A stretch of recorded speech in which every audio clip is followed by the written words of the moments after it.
Institute. It's very science fictional.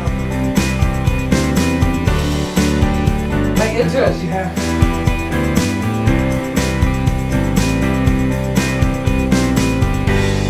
At the Mixed Reality Lab at Walton Institute. Hello and welcome to the PropTech Hot Seat on iPropertyRadio with myself, Carol Tallon, the show where we explore trends and technologies driving innovation across the built environment. The show is brought to you in partnership with PropTech Ireland, the hub for innovators, investors and indeed for industry leaders. Today, we're going to be talking all things immersive.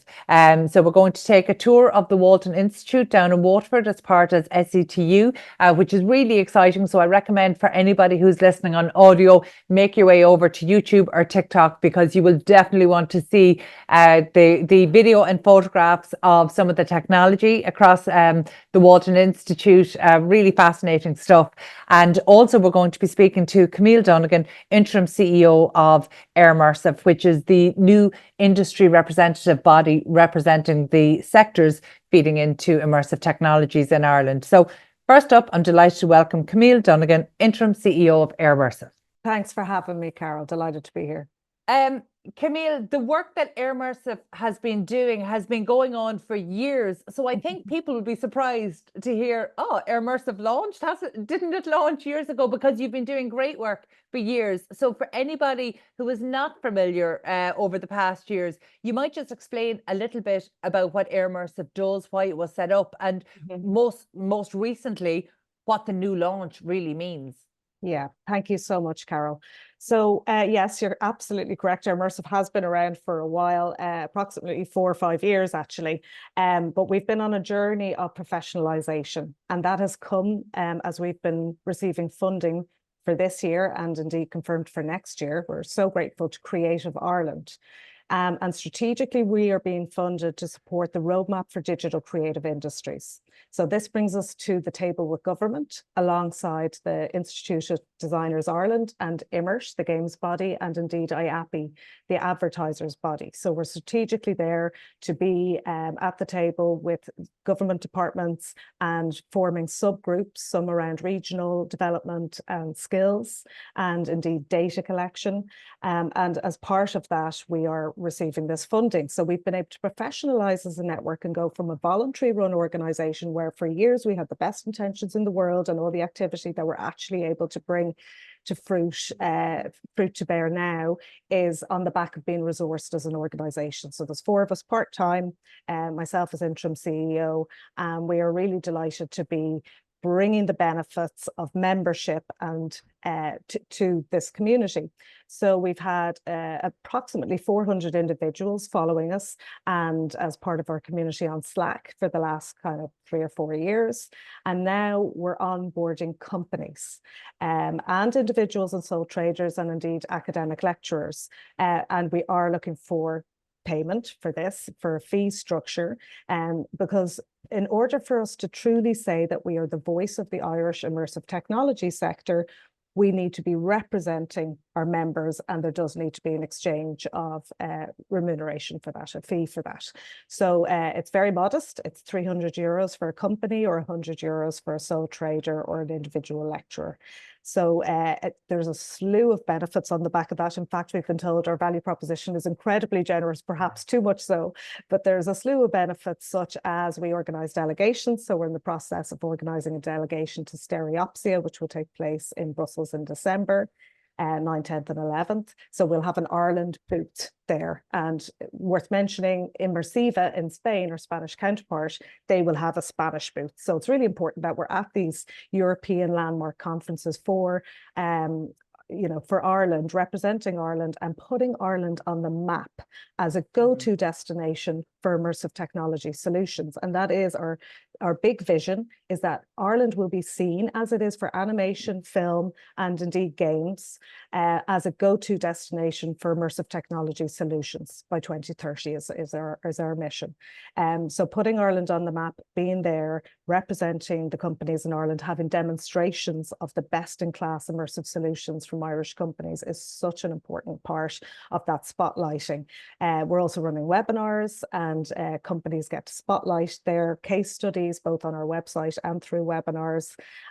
There's an onboarding call where 2 people from Eirmersive kind of work with you on discovering your growth ambitions so that we can signpost for funding effectively. And our first webinar actually is on Enterprise Ireland and Leo Supports with Conor Stewart on the 23rd of October. So watch this space.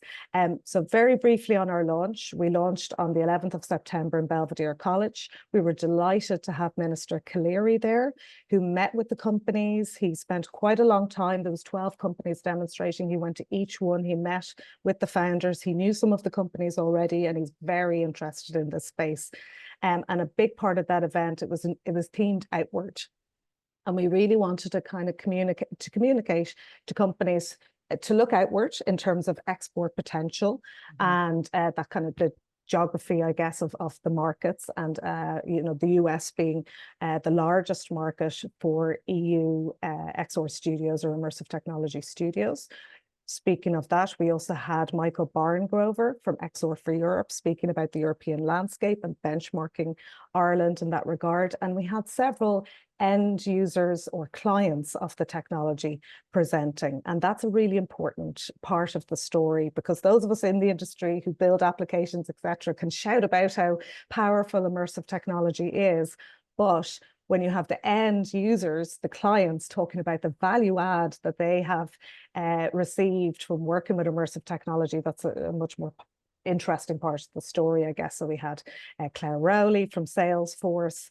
We had Daffod Hall-Williams from Ulster Touring Opera. We had Lee Williams from ESG Gaming. They're using the Viverse platform to build out applications to help people with social isolation. Very interesting use cases from that charity, and several others. So it was a really vibrant night, and it concluded with me presenting the value proposition for membership and thanking our sponsors. And we also launched preliminary findings. We've been working on an immersive technology education working group. So this is with 38 educators across Ireland working with immersive technology solutions.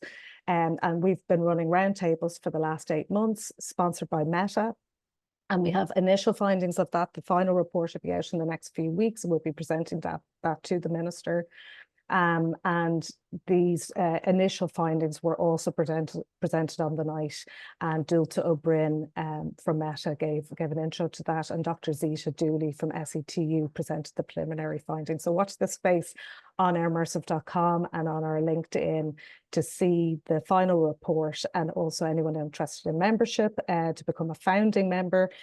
Founding members are those that sign up this calendar year. So 2024, you get to have your logos as founding members on our website and indeed on our banner and all presentations. So that won't apply for those who sign up in 2025. So the push is on. Sign up as founding members this year, which the application form is a very, very simple form on our website, eirmersive.com. Camille, I think it's fair to say, while the push is on, you really are pushing an open door. The value proposition is very strong. And I suppose as somebody who's been involved in a startup in this area for a number of years, actually, it can be a very high bar to entry in terms of the technology, the development that needs to happen, unlike other startups. So it's one that actually a lot of help is required. But in terms of establishing a voice for Ireland, we know across, you know, media, film, animation, Ireland has a superb reputation outside of Ireland. In terms of immersive technologies, outside of Ireland, what is the reputation of innovation here? So globally, we're seen as leaders in the education space, skills, and as you mentioned, the transgenital industries of animation, Ireland and screen. So we don't feel it's going to be insurmountable to really put Ireland on the map in terms of immersive technology solutions. So we're really only starting that journey. For example, the UK would be approximately 5 years ahead in terms of that journey, in terms of that spotlight. Obviously, there's kind of trade issues on the back of Brexit. So, you know, that's an opportunity for Ireland, and also our close ties with the US. As I've mentioned, the US, and this is through research from XR for Europe, the US is the largest opportunity, the largest market for immersive technology solutions across Europe. They're the largest buyer. So we can absolutely capitalize. And actually, I'm going to be in a situation to meet meet with Sean McNally from Enterprise Ireland out in California next week. Very proud to be representing Ireland at the Global Policy and Innovation Flyout from Meta. So I will be attending, going to Meta HQ for a series of roundtables, many of which are on AI and policy and security. Very excited to gain a lot of knowledge through those roundtables and hopefully get to try the new Orion AR glasses. I'm on the list for that, so fingers crossed that comes through, and bring all of that knowledge back to Ireland. So also looking to make connections on the ground through the contacts in Enterprise Ireland so that they know that Immersive is coming, we're coming stateside, and we're going to be looking to sell our solutions to the US.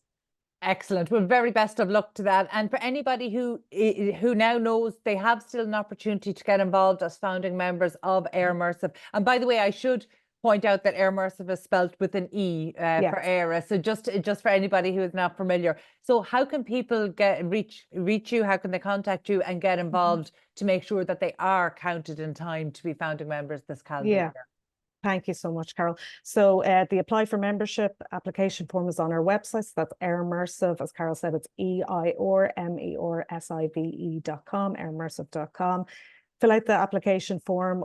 If you have queries, there's a contact us form. You can also email myself, Camille, CAMILLE at eirmersive.com. Also to mention the benefits I've mentioned for founding membership, but also voting rights. So our AGM in January, you will get, as a founding member, you will get to elect somebody for the board. There will be positions on the board available. And we really look forward to you electing the board. We've an interim board in place, Dennis O'Keefe being our new chair, who's ex-Logitech. He built the AR/VR part of Logitech from 0 to 20 people. So we're absolutely delighted to have Dennis as our interim chair, but we want your voice and we want you to be electing and finalising our board. Sounds great. Camille, thank you so much and very best of luck to Eirmersive. And we're delighted to be involved ourselves through PLACEengage. We think it's very exciting and we heartily recommend it across the prop tech and construction technology community because we want to see more immersive technologies rolled out across the built environment, particularly as we move towards increased digitalization, decarbonisation, and this embracing new technologies is a really positive step forward. So thank you so much for your time. Thank you so much, Carol.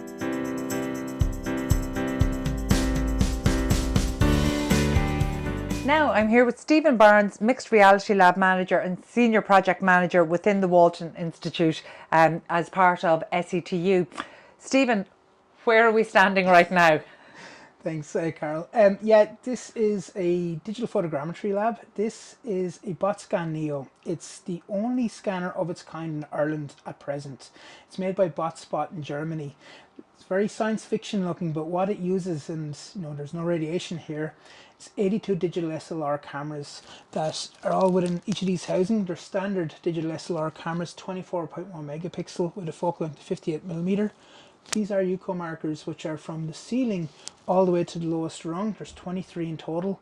They're used to create a 3D model. So essentially what we do is, if I can put an object or a person within this room, I can create a scan in 7 minutes, including the texture, including the UV map and the model itself.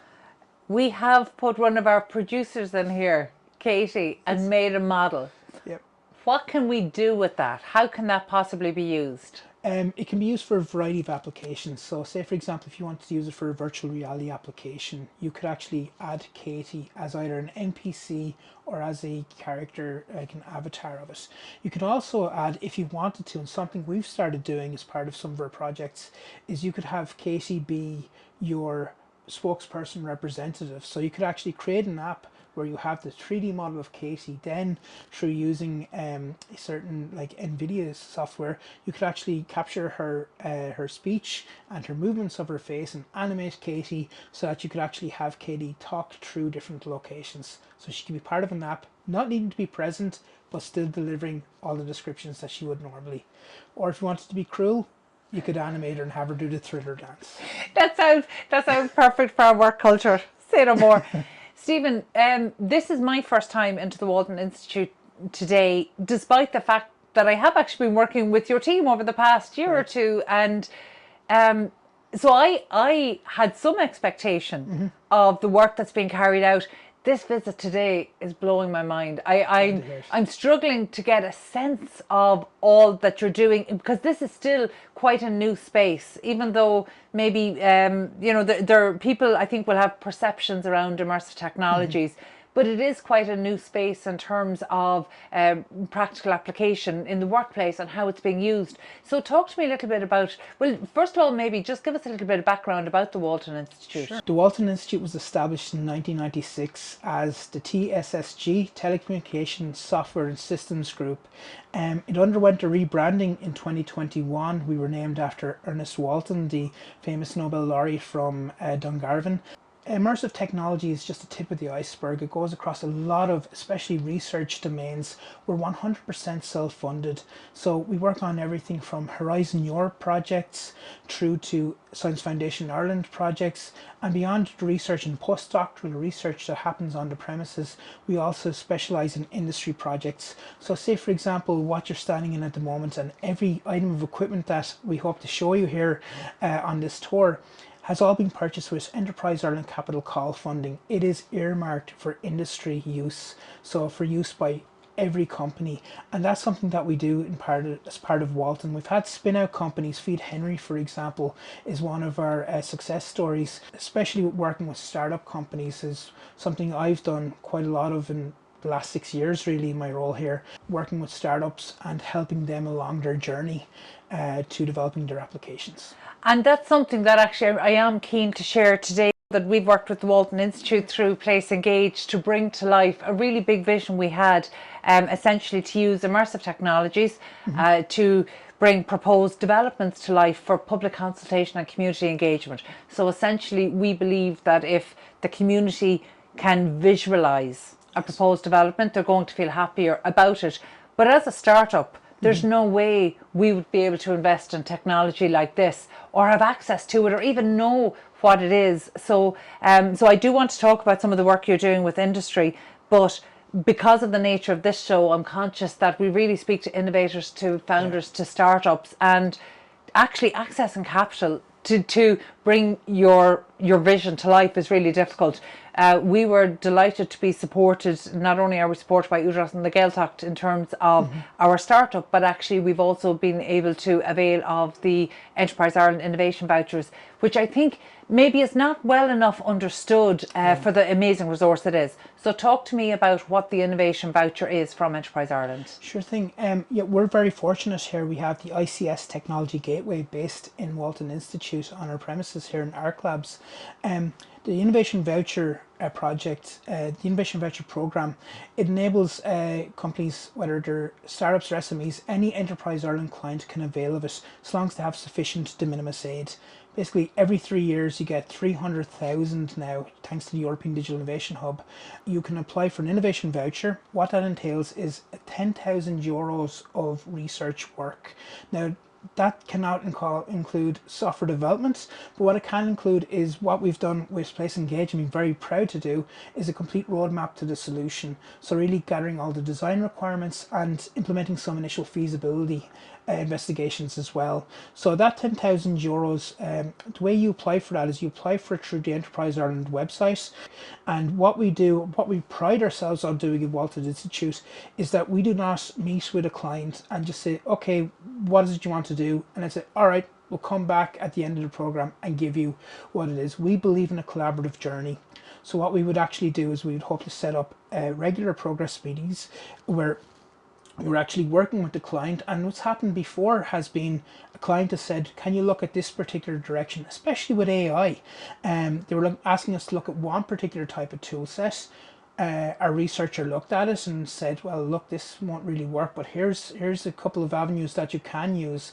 And then we ended up guiding them along that. So really what it was a collaboration in terms of we investigated what the client needs, and then we informed them of our findings, and then we take it a little bit further, and then at the end what we hope to do is we actually set up with extensibility in mind. So it's not just can you look at a certain use case or a certain problem. We actually look at that, but then we always think of, well, what could come up next? And especially as happened with PLACEengage, we were looking at, well, this is the business case. we worked with you to what we believe would be the optimal solution for you. Yeah. But we also earmarked, well, here's a couple of areas that you can look at to almost future-proof your business case. At industry level, obviously I don't expect you to be able to discuss particular use cases, but can you give us a flavour of how industry is using the services here? Yes, I mean, certainly I can say from the standpoint of immersive technology, we've worked on a range of projects right across industry sectors, from architecture, engineering and construction through to virtual tourism, to culture and heritage, through to the entertainment industry, through to even like manufacturing. And big pharma is one that's actually starting to invest a lot more in immersive technology, because I believe when it comes to immersive technology, there's always been a feeling that people have looked at it and said, well, it's gimmicky, isn't it? Or, you know, what is this? And I know something, and it's quite hard to say when I'm in this current environment, people say, well, are they like your toys, basically? Yeah. And it really isn't. It's the way I would always approach it when it comes to augmented reality and virtual reality is it can be gimmicky if that's your use case. We look at their workflow, and then what we've been able to do is say, well, actually, we could use a training tool here using augmented reality, and that will actually optimize your production, because you no longer have to ring fence resources such as turn off that item of equipment while I tell people how it works, or you know what, the supervisor gets a call, look, I need help with something, and instead of leaving their post, leaving their work, leaving their train of thought and walking down and changing it, they can actually just log in and say, well, look, here it is, or use this AR tool, and tells the person in place what to do. So we've seen real benefits there. So I always look at it from any client we've had. There's two types. There's XR focus, which is XR is part of their business case, and I'd say PLACEengage are very much in that area. But you also have ones where they're looking to integrate XR tools, and again, it all comes down to what's the business value and how disruptive will it be to introduce it. Because that's the other aspect. You don't want to introduce something that people are going to balk at.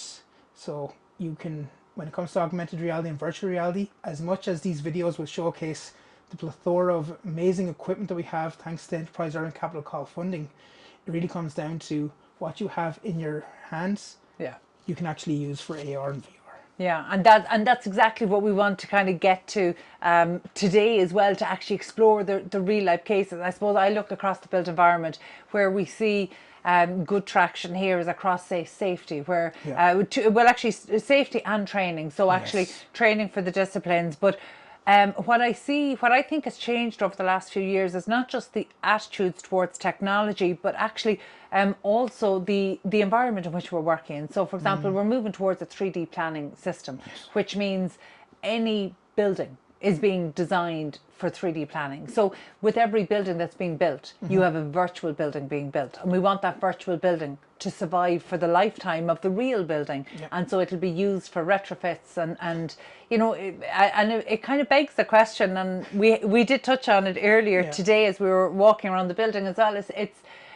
I don't understand how, say, architects aren't using this technology to bring their developments to life for developers, for funders. Like, we want to do it to bring the community along, so the community understand what's happening, and it means that we're more than ticking the box of statutory public consultation, that we're actually making sure people are engaged, that they understand what's happening, so that when they buy in, they feel good about the changes that are happening in the development.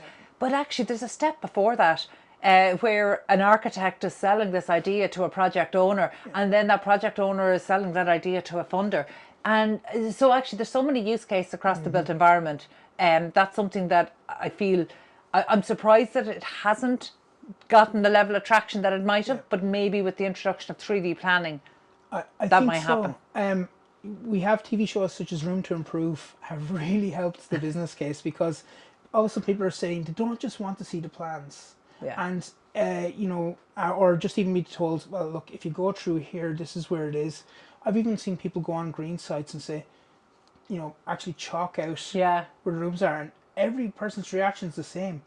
This is a small house, because they don't see when you actually place it there. It works really well, because you could actually use it as a seamless construction tool. This is something we've worked on in the past, where you could actually say, all disciplines, not just the architect. So you could go from the design where the architect is actually showing, okay, this is the 3D model of the building, and they're showing the developers. But then you could actually take it as a marketing tool as well, where the person could actually go in, instead of building a show house, people could enter a virtual show house, but also they could go out, especially if it's a bespoke project, for example, and they said, well, look, I don't like the orientation, I don't like where this window is, I don't like this layout here. They can almost make a snag list while they do it and have that integrated.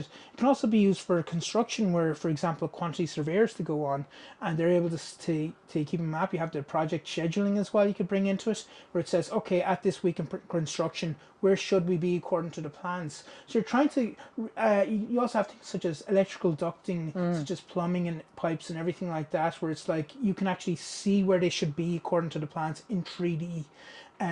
Rather than waiting on, oh, well, actually they're 10 feet out from this wall. Yeah. And people are like, okay, that's roughly 10 feet, isn't it? So, I mean, you do have that aspect. Another aspect of it as well is, especially when we talk about Industry 4.0 and Industry 5.0, and people talk about lean manufacturing, that's where the digital twin of a building really comes into play, where you can actually see, okay, if we orchestrate all this equipment here, and of course that includes a lot in the back end where you're saying, okay, well, what's the emissions rate of this equipment? What electricity is needed? Kind of where will personnel be? Does this conform with oil, with occupational health and safety and everything like that as well? But what you can do is you can actually have people orchestrate it differently, virtually, no cost. Yeah. And see, well, how will this improve things? And then even have people put on a VR headset, try it out for themselves. So you can build it in that way too. When people talk about the building the digital building before you build the virtual building, I always think that it's just it's the technology equivalent of back in the day when houses were being built in very analog. It's back to the old measure twice, cut once, and that's exactly what it is. Build in digital and get that right. Yes. Perfect the building in digital and then get it right. So, Stephen, we're going to do a tour of the facility. Obviously, the equipment we're in now at the moment, this is very cool. But you have a lot of fun. We talked about this not just being novelty, and of course it's not, and we talk about use cases, but there's definitely some fun things in your lab. What are we going to see today? Well, today you'll see some of the headsets that we have involved. We have, of course, the one we always talk about is the one that's the most ubiquitously available and ubiquitously used is the Quest 3. So unlike a lot of the equipment that you'll see here, the Quest 3 can be purchased in Smiths of all places. So it is, and is a very, very accommodating price point as well. It's you can get them for around €500 at the moment, but we have the 3S coming out shortly, and that'll be more around the €300 plus. Price point.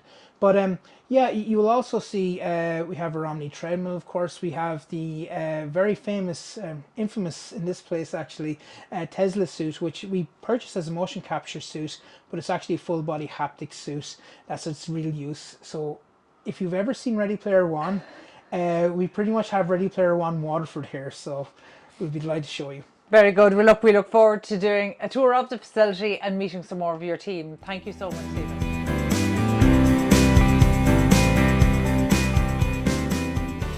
Ryan, you might explain what we're looking at here. Yeah, so this is our Tesla suit. It's a motion capture suit mainly, but it also is a haptic suit. So what that means is you have several panels all over the body, on the chest, the arms, the legs, everywhere. And what that will do is it will let you essentially feel an experience that you're currently in. So if you're in an area where there's rain, you can feel rain on your body, or you can feel, say, electricity or any other sort of sensation that you can come up with. It can be programmed into the suit so that we can deliver it through software, through a VR experience or anything essentially that you can feel. So you get the full experience of being there, and you get the full sensation if you're in, say, a training environment, for example, where you're being trained how to evacuate a building that might be on fire. You can get a slightly scaled down version of what that would be like. So you can get sort of the heat flowing through your body in a very safe manner, as opposed to anything that would be in any way dangerous. But it delivers that to a very high degree of fidelity, and it brings the whole experience together in a way that you wouldn't sort of get if you just had, for example, like a VR headset, you had controllers in your hand. This sort of brings it to the whole body as opposed to just certain areas. So it ties the whole thing together very well.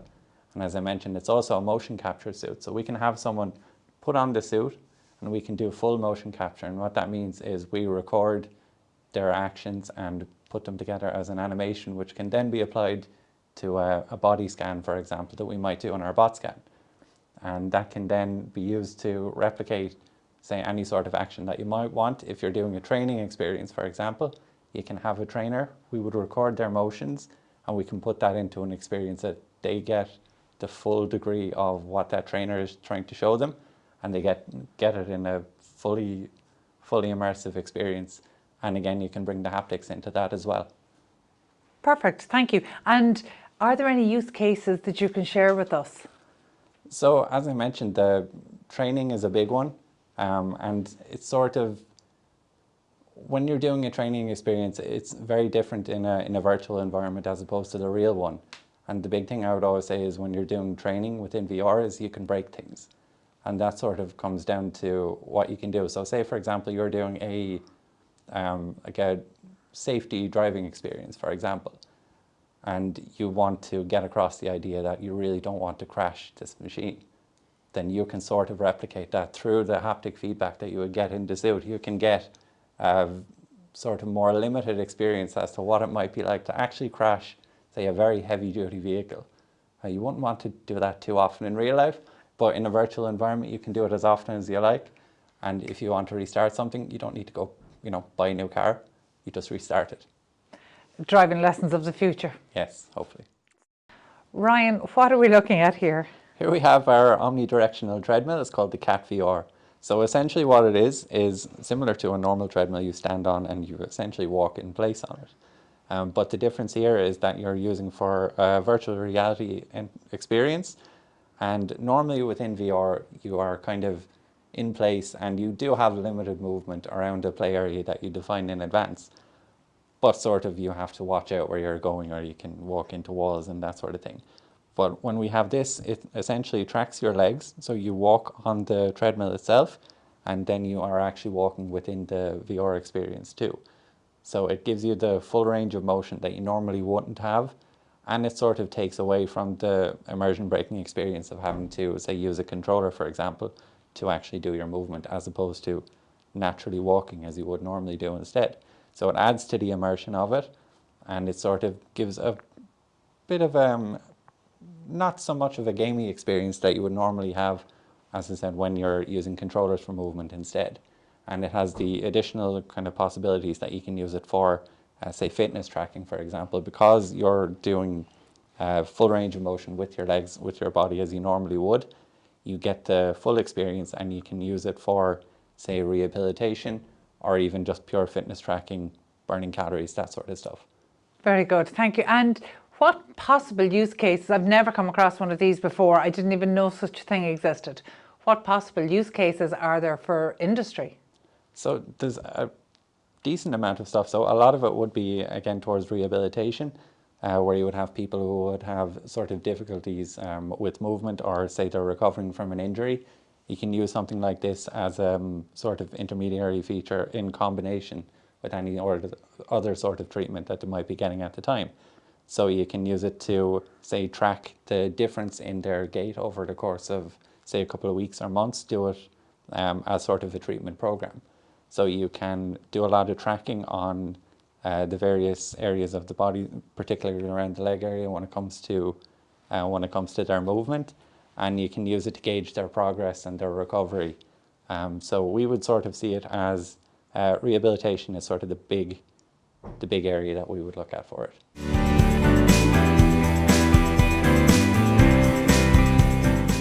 Welcome to some of the headsets that we use here at the Mixed Reality Lab at Walton Institute. This here is a Vive Pro Eye, which was one of the first headsets to use eye tracking. To use this headset, to use it wirelessly, you had to have this case at the back. And also it used these base stations, like the early VR, where it had base stations set up around the room to define your playing space. We also have this, which is an augmented reality headset. This is the Microsoft HoloLens 2.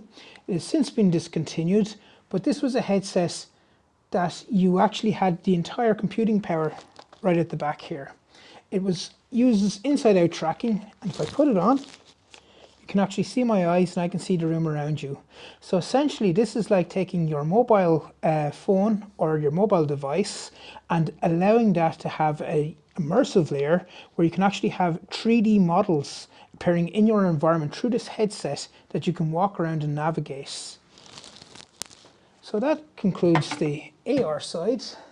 Yeah, and on to the mixed reality side, which is the Quest 3, a device that most people with any sort of familiarity with VR would probably be most familiar with. It's a fairly readily available device at this stage, and it's on to the third iteration. So it's a fully standalone device, unlike the Vive Pro Eye, which Steve was showing initially.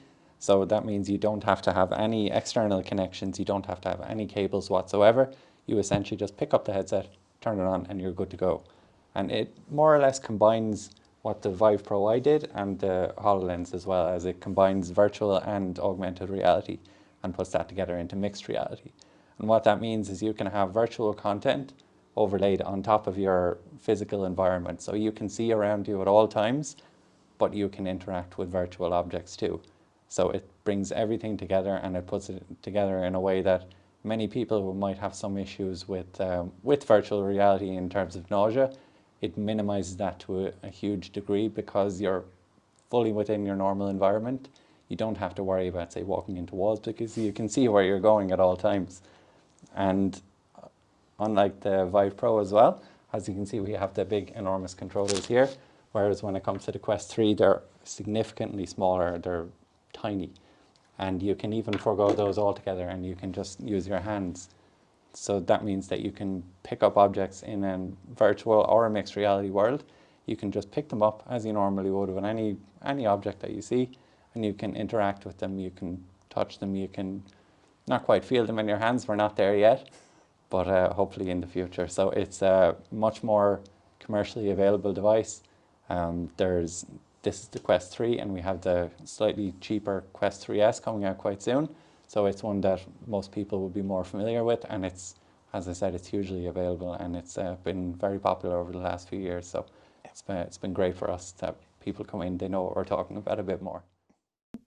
And that's it from us today here on the PropTech Hot Seat and iPropertyRadio. This was definitely one of the most fun podcasts to record and film. Again, for anybody who is listening in audio only, I definitely recommend head over to TikTok or to YouTube and take a look at just some of the great stuff that's happening. And huge thanks to the teams at Walton Institute and Eirmersive.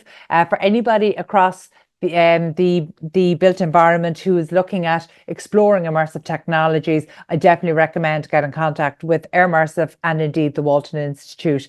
My thanks as always to producers Scully and Katie Tallon, and to the audio team at Hear Me Roar Media. Before we go, just a special word of thanks to our sponsor PropTech Ireland for supporting the podcast and for making these conversations possible. And thank you indeed for tuning in. We'll catch you on the next episode of the PropTech Hot Seat. In the meantime, please be sure to check out all of the other Irish and international real estate and construction shows here on iPropertyRadio.com.